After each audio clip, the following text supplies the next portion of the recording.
It was going on YouTube. It's your boy Vice with Vice City Lane, VSL, based out of New Jersey, New York area. And I'm going to answer this YouTube question I got. It says, my credit score is 787, but I don't have consistent work history because of COVID. I'm just now about to start a new job after being unemployed for a year. What's the best way for me to leverage my credit to get started? Will I have to just wait until I've been on the job for a while before I apply for car loans? So that was from Benza. Appreciate you, Benza, for leaving a comment, for watching the video, for subscribing. Thank you. I appreciate that.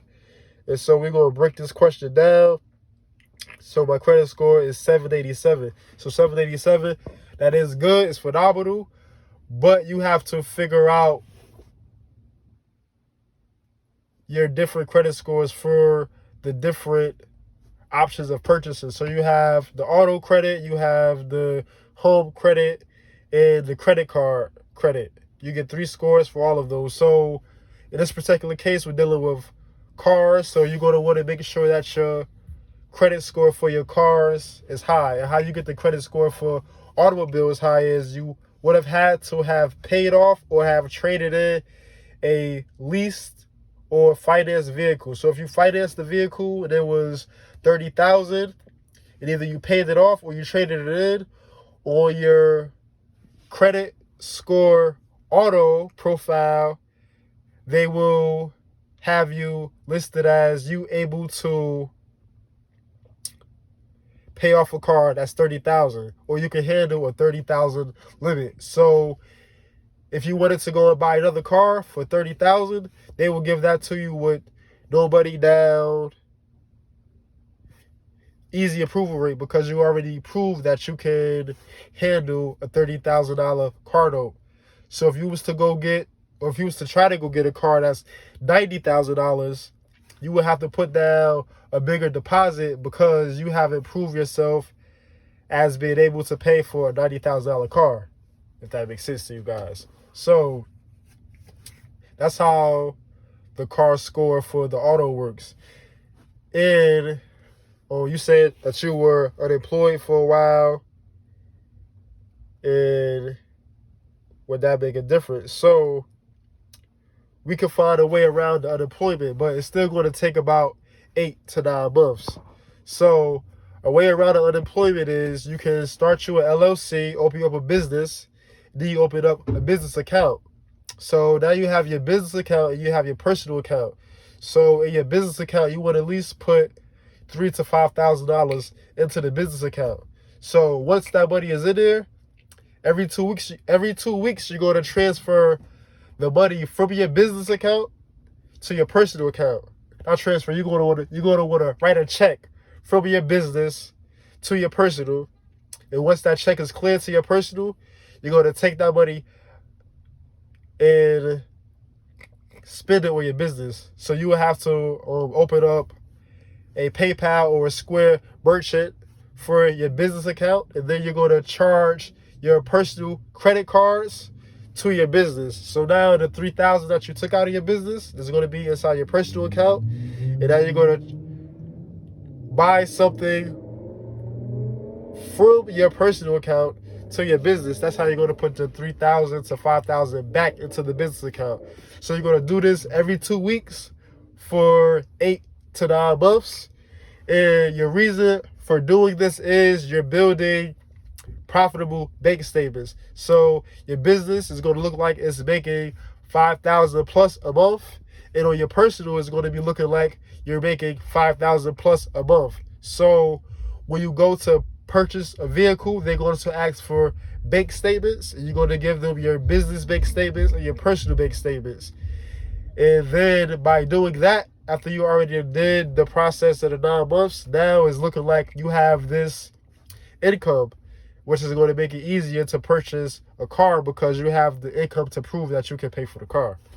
That's a little process, but it does work. This is all what I did personally. And so for the last part, you said, what's the best way to leverage my credit? All right, so leverage your credit. So This way you could get freaky with it, get funky with it. Oh, there's a few ways to do that. So how I leverage my credit, I got all of my cars on credit. I don't advise you to do that, but that's what I did because I knew the risk and I wanted the reward for the risk. So how I leverage my credit is I got these accounts. They call primary lines of credit. For example, one is My Jewelers Club, but that's going already. But that's what I use to build mine. My Jewelers Club, and they also have Credit Builder. And so with My Jewelers Club, they give you a line of credit of $10,000. You can't use the $10,000 to buy anything, but on your credit profile, it looks like you have a $10,000 credit card. Now, just imagine you have 10 different accounts, the same as My Jeweler, or that does the same thing as My Jeweler. They're all giving you $10,000 in credit. So now if you have 10 accounts with $10,000, that's $100,000 in credit. So once you have that, then you apply for the actual credit cards for real banks like Bank of America, Chase, Wells Fargo. You apply for what you call the other ones. You apply for slipping my mind. Credit unions. So you apply for the actual banks and you apply for credit unions. Credit unions give you the most line of credit. So you want to do all of this at the same time. Credit unions and the actual banks. So you want to apply for maybe 10 credit cards all at once. And once you apply for the 10 credit cards, credit card companies give you a limit based on what other credit card companies has already given you. So once you have the 100,000 in primary, when you start to get your regular credit cards, they are going to be, they all should be 5 to 20,000 a piece, every credit card. So one credit card might be 5,000, one credit card might be 20,000, one might be 15,000. So now you take all your credit cards, you charge your credit cards to your business account. So now that's how you have turned the credit into cash. So now you have 100,000 in your business bank account. So now you can either use half the money for down payments for the cars, or you can go and buy your cars full out. Or if you didn't want to do the car business, you can go into real estate, you can go into open up your own any type of business, because now you have the capital of the funds to do so. And that's what I did. Maxed out all my credit cards. I'm not advising you to do this, but I maxed out all my credit cards, put them into my business bank account, and I use half the money for down payments on the vehicles that I have. And now I rent those vehicles out, and I pay the credit cards back off, paying the vehicles off, and then I'm keeping the extra money for myself. So what I messed up at is that I shouldn't have went and got all of the super luxury cars. Like I have the Tesla, the Mercedes, the Chargers. And those cars do good. I do rent them out and I do fine, but I could have done a lot better going the cheaper route. You want to get Vans, Honda Accords, Toyota Camrys. The Charger does okay, but I really don't like the Charger anymore because I have the 392 and the RT. I don't like the Charger because of the people who's going to drive those cars. You know, those fast performance cars, so the people, they want to drive them fast. And the risk of you driving fast and get into an accident is a lot higher than your risk of driving a Honda Odyssey van and get into an accident. Which accidents, anything can happen, but it's a lot higher if you're driving 100 plus miles an hour and you're doing burnouts and donuts. The accident probability causes a lot higher. So if I could do it all over again, I would. I have 15 cars right now, 15. So I would buy 10 vans, either Honda Odyssey or Chrysler Pacifica. They got the Town and Country. I would get 10 vans. The vans go. People rent the vans all day, all night, a week plus. And then the cheaper cars also go too. The Honda Accords. I'm talking about the 1.0 Toyota Camry, the base stock edition. So you want to get these cars because these cheaper cars are going to make you the most money.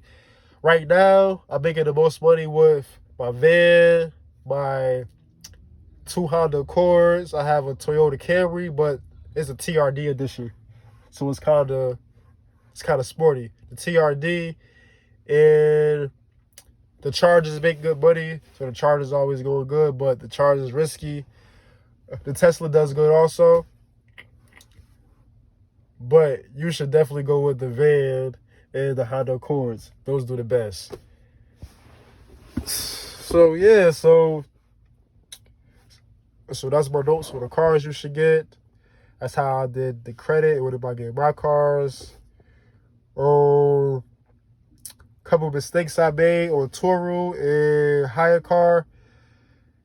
You're going to get people that's renting the car that's using somebody else's license, and when they show up, it's not going to be that person. Never give your car to someone who didn't rent it. If they don't have that license on the person that rented it and it's not them, do not give them a car.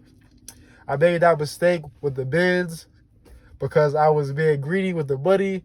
So somebody rented the Benz for 2 weeks. It was about $1,500.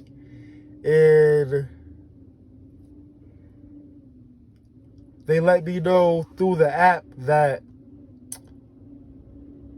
the lady who rented it, she couldn't make it because she was in a hospital. She was going to send her granddaughter to pick up the car. I was like, okay, cool, because it was $1,500, which I said to say no. So don't ever do that. Don't ever give the keys to someone who did not rent the car. Also, if you have a funny vibe from somebody who's renting the car, if you feel funny about that person, even if you are in front of the car and that person is there with you, if you feel funny, do not give them the car because your instincts are most likely correct. Do not give that person a car if you feel any type of second thoughts about it. Do not give them a car. It's easier to let the car sit for a day or two and for it to be rented out or booked with someone that you feel comfortable with. But that is a risk that you take in this business. But I can just say, from my own point of view, my own experience, if you don't feel comfortable, then don't let the car leave your sight. Yeah, so that's pretty much all today that I got to talk to y'all about. So if you don't feel comfortable, don't give out the car. If you're trying to start the business, you don't have to go super luxury. You can get all cars that you can pay cash for, either $5,000 or lower, $10,000 or lower, and those cars will do just as well as the Ferraris and the Benzes and all of those cars. The cheaper cars does well.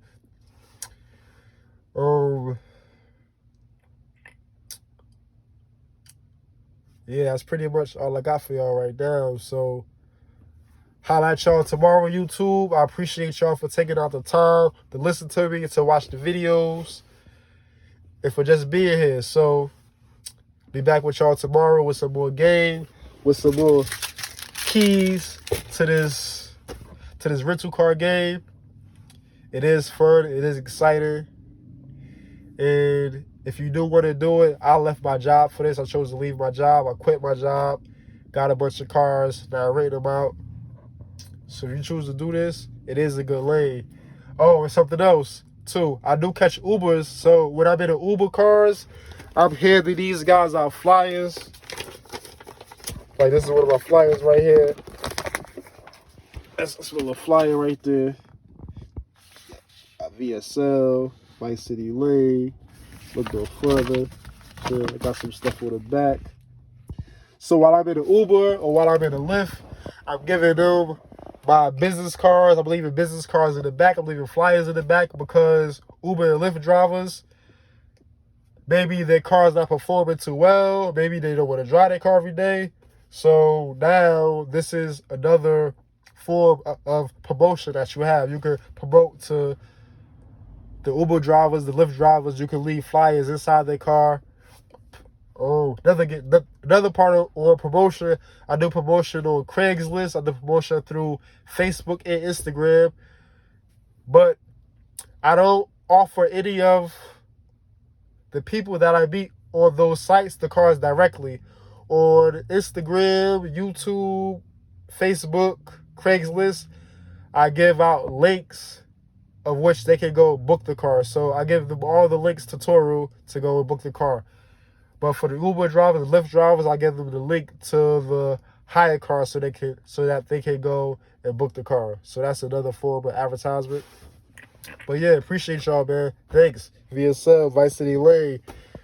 Out here trying to grow. Keep working every day. Keep going hard. You can get anything you're trying to get. You can be anything you're trying to be, man. Just believe in yourself and keep going. I used to think that was cliche, but believe in yourself, keep going. Believe in yourself, keep going. You can do it. Appreciate y'all.